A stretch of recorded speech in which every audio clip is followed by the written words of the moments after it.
Hello, everyone. My name is Bill Coughlin, and welcome to First Person Civil War Podcast, which retells the stories of the soldiers and officers on the ground in the battles of the Civil War.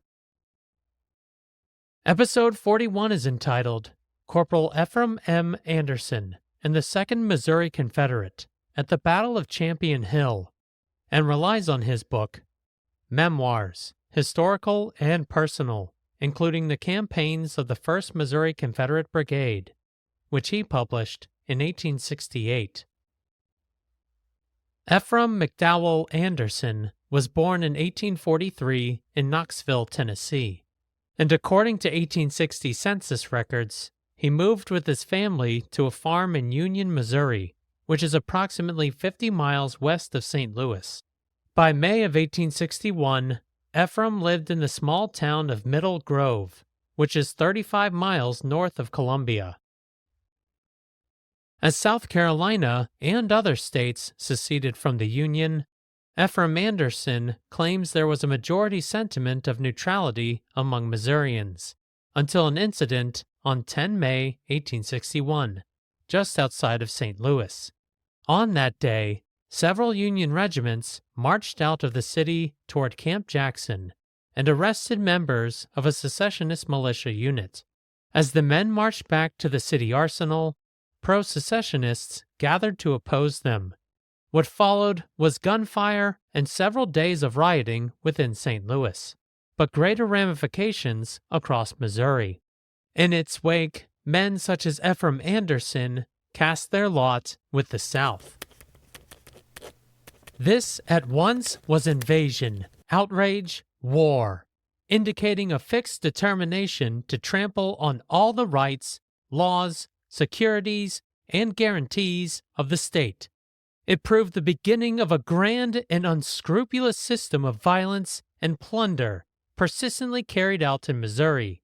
This is in reference to the battles, skirmishes, and partisan fighting across the state during the entirety of the war. And he continues, the call of the governor for 50,000 men went forth. It swept over the wide border like the breath of the storm and the flash of the lightning. Ephraim Anderson joined a company of men that formed in Middle Grove and fought at the Battle of Boonville, just west of Columbia. The company remained together and eventually mustered into service in St. Clair County as Company G, 2nd Missouri. Private Anderson and the 2nd Missouri Confederate were present at battles such as Pea Ridge and the Second Battle of Corinth. Following that battle, the 2nd Missouri Confederate was reassigned to the defenses at Grand Gulf along the Mississippi River. By late April into early May 1863, after almost 4 months of operations against Vicksburg, Major General Grant and the Army of the Tennessee successfully crossed the Mississippi River south of Grand Gulf and could now march upon the vital city of Vicksburg from the south. Enlistment records are incomplete, but at some point, Ephraim Anderson promoted to corporal, and the 2nd Missouri Confederate were assigned to the All-Missouri 1st Brigade, commanded by Brigadier General Francis M. Cockrell, which abandoned their position and linked up with Lieutenant General John C. Pemberton's Department of Mississippi and East Louisiana, and assigned to Brigadier General John S. Bowen's division. For over half a month, Major General Grant marched his army east toward Jackson, Mississippi, and contended with elements of General Johnston's forces before he turned his army west to march on Vicksburg itself. By mid-May, Lieutenant General Pemberton marched his army out of Vicksburg to harass Union supply lines, and instead met Major General Grant's Army of the Tennessee east of Baker's Creek on a plantation owned by Sidney S. Champion. On 16 May 1863, the 2nd Missouri Confederate formed with their brigade with the expectation that they would soon encounter the Union Army advancing from the east. On that morning, Corporal Anderson's company joined 2 others on the picket line and briefly advanced east toward Jackson Creek, before being recalled after sighting what was most likely the 17th Ohio Light Artillery. This formidable array of metal opened, firing over our heads, which was 10 guns from the Missouri Brigade, with a tremendous crash upon the enemy before his guns were fairly unlimbered, at the distance of perhaps 1,000 yards. He succeeded, however, in getting into position, and replied in a brisk and spirited manner with 6 fine Parrott guns. The most splendid artillery duel followed that I have ever witnessed in open fields, where both parties were in full view. This lasted 30 minutes, during which time the guns on both sides were handled in the most skillful and scientific manner. While Corporal Anderson watched the artillery duel in the center of the battlefield, the Confederate left flank was crumbling. Soon, Bowen's division received orders to rush north to bolster the Confederate line. As Corporal Anderson and the Missourians arrived, they passed through the shattered remnants of the Confederate left flank and formed in line of battle. Cockrell rode down the lines. In one hand held the reins and a large magnolia flower, while with the other he waved his sword and gave the order to charge. With a shout of defiance and with gleaming bayonets and banners pointing to the front, the gray line leapt forward, and moving a quick time across the field, dislodged the enemy with a heavy volley from the edge of the woods and pressed on. Receiving the volley and charge of Corporal Anderson and the 2nd Missouri Confederate was the 1st Brigade, 12th Division of the 13th Corps, commanded by Brigadier General George F. McGinnis. The rebels were driven about 600 yards when, being strongly reinforced, they turned upon us and made a most determined stand. At this point occurred one of the most obstinate and murderous conflicts of the war. For half an hour, each side took their turn in driving and being driven. Corporal Anderson agrees with Brigadier General McGinnis as to the magnitude of the fight when these two brigades met in battle. The battle here raged fearfully. One unbroken, deafening roar of musketry was all that could be heard. The opposing lines were so much in the woods and so contiguous that artillery could not be used. The ground was fought over 3 times, and, as the wave of battle rolled to and fro, the scene became bloody and terrific. The actors, self-reliant and determined, do or die, seemed to be the feeling of our men, and right manfully and nobly did they stand up to their work. In this clash, Bowen's division routed the Union 12th Division. The Confederates continued their march north toward Champion Hill, and prior to his command breaking for the rear, Brigadier General McGinnis called upon any available reinforcements to his position, which Brigadier General Marcellus M. Crocker's 7th Division of the 17th Corps responded. Marching into position to oppose the Missouri Brigade was the division's 3rd Brigade, commanded that day by Colonel George B. Boomer. This brigade was instantly faced about and moved by the left flank double-quick up the hill. Through a scorching fire, the 93rd being in advance, followed by the 10th Iowa, 26th Missouri, and 5th Iowa, pushing forward until the whole line was on the summit of the ridge, Champion Hill. The brigade was ordered to move by the right flank and commence firing, which was done steadily. Whether Corporal Anderson and the Missouri Brigade, as well as the 26th Missouri Union, knew it or not, but at this point in the battle, men from the same state, but on different sides of the conflict, were firing at each other. Though successful in their first charge, Corporal Anderson recognized that the 2nd Missouri Confederate could not stay in this second position for long. By this time, hostile columns were closing in upon our flank. The troops, which at first were confronted by us, finding nothing to oppose their advance after we marched to support Stevenson, had moved not only en flèche, a French term meaning to soar, but were immediately threatening our rear.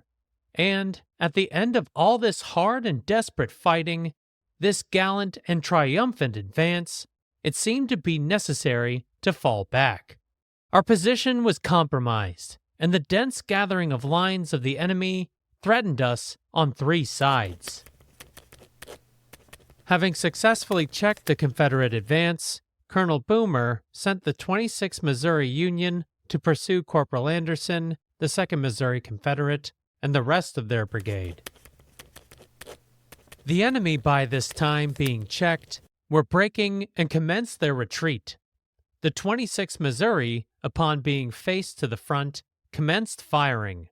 They, being in plain view of the enemy, were also exposed to the flanking fire, and were ordered to change front to the rear, and gave the regiment a position somewhat sheltered by a gully in the side of the hill, from which they kept up a constant fire upon the enemy, materially aiding the 2 regiments on our left in checking them. Their position again becoming exposed to a flank fire, they were ordered to fall back until the crest of the hill, a few yards distant, again changing front, which position they held until their cartridges were exhausted, and they were ordered to the rear for ammunition. The 2nd Missouri Confederate, still a cohesive unit, retreated to a 3rd and final Confederate line, which consisted of the remnants of 2 Confederate divisions who had already sustained heavy casualties.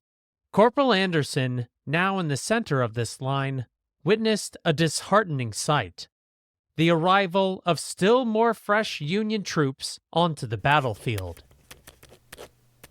In front, on our flank, and approaching the rear, were now at least 30,000 to 40,000 men, the whole of the center of one wing of General Grant's army, and I feel confident that the last figure is nearer correct than the first. Under the circumstances, we were ordered to fall back, and this was a necessity. Brigadier General Cockrell, commander of the Missouri Brigade, argued in his report as to why he kept his brigade in the 3rd line longer than he should have, as he hoped Confederate reinforcements could arrive to bolster their lines. At this time, I received notice through Captain Pittman of Brigadier General Green's staff that there was an order to retreat, which I delayed communicating, hoping that Major General Loring's division might still arrive in time to push forward the successes and advantages so gallantly and dearly won. Having met with and been informed by the Lieutenant General commanding, in answer to my request for reinforcements, that he had not a man until General Loring should arrive. Covering the retreat of Corporal Anderson and the 2nd Missouri Confederate toward Baker's Creek was one of the internal batteries of the Missouri Brigade.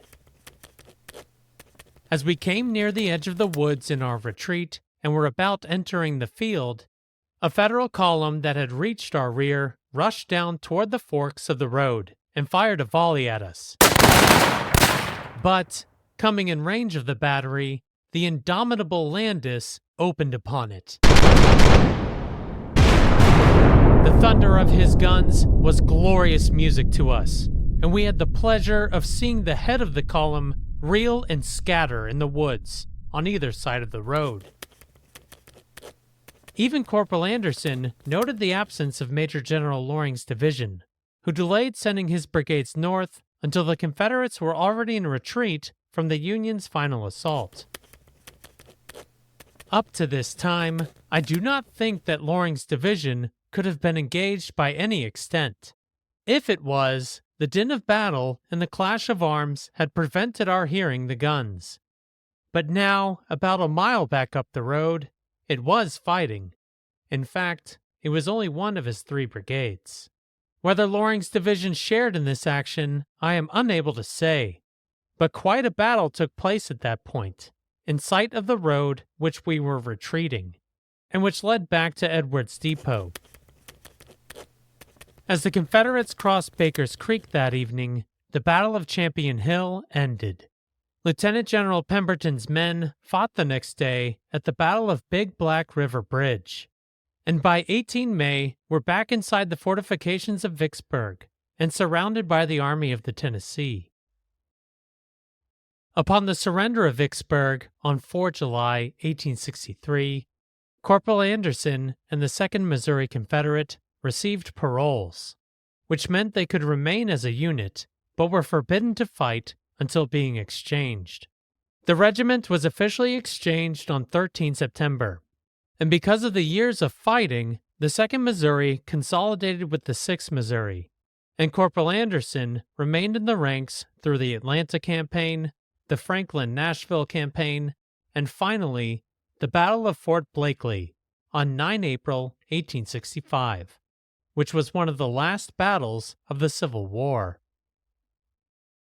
Following the war, Ephraim Anderson returned to Missouri, and in 1868 published Memoirs, Historical and Personal, including the campaigns of the 1st Missouri Confederate Brigade. Just as I highlighted Corporal Leander Stillwell's explanation in the introduction episode of the podcast, Ephraim Anderson gives a similar justification as to why he wrote his book. My motive in writing is partly to illustrate the life of the soldier. The military memoirs and histories of the day appear to be devoted exclusively to the lives, characters, and exploits of distinguished chiefs, and the most important events connected with their career, or calculated to embellish general history. I wish to introduce the reader into the tents and around the campfires of the common soldier, to scenes with which I was long familiar, while at the same time we will go with him in the ranks, upon those fields made memorable and glorious by his courage and his devotion. Thank you for listening to the 41st episode. The link to Corporal Anderson's book is now available on the podcast website, firstpersoncivilwarpodcast.com. On Facebook, Instagram, X, and LinkedIn this week, you will find a drawing of the final Union assault upon Confederate positions at Champion Hill. I encourage everyone to follow, like, and subscribe to the podcast on whatever platform you use. Links to all social media accounts can be found at the top of the podcast website. Also, check out the podcast on YouTube, as I've started posting shorts on that platform. In 2 weeks' time, Private Herbert W. Beecher of the 1st Connecticut Light Artillery Battery provides next episode's first-person account at the Battle of Secessionville. My name is Bill Coughlin, and thank you for listening to First Person Civil War Podcast.